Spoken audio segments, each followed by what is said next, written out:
I have a 40% hearing. They won't give me anything for that. It's a zero. So they give you 0 for your hearing loss. 0% hearing loss, and there's 40% in this ear. A plane blew up over here, and it frigged up my ear. So they won't give me anything for that. Russ Cousins served on the World War II relic, the USS Hancock, a wooden-decked aircraft carrier which continued to serve during the Vietnam War. Things happen every day on that ship. We either had a fire on the deck because there was oil spills and all that shit, and we had to get the fire stuff out to put. It was wooden decks. Yeah. You know what I'm saying? Yeah. Every day something happened. The fires on the deck, he says, were the least of his problems. The missile took off and took the guy's head right off. Hit one guy. The other guy got out of the way, but the other guy took his head right off and he pushed him into the ocean. An electrician came up one night, and I have no idea what he was doing, and he had no idea what he was doing, and he got sucked into one. He got sucked into an engine, it out the back of the airplane, you know.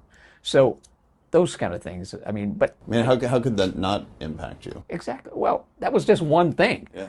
I mean, like I said, something happened every day. He did what many veterans have done, grin and bear the impact. But in 1983, he hit a breaking point. I tried to commit suicide twice. And I went to a facility in Maine, which was a VA hospital. And they locked me down and threw me in a cell and drugged me for a month. I couldn't get out for a month. That affected me just as much as Vietnam. He moved from Maine and settled into Central Phoenix. The first time I went back to the VA, after my experience in Maine, I went to the VA. It took me 3 days to go in the building.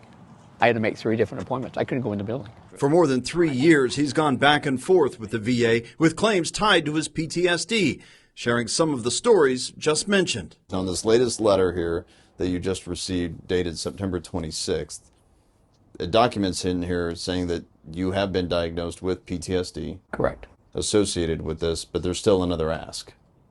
Right. The other ask is prove what they call triggers, which I think on this paperwork I said 2 or 3 triggers, right?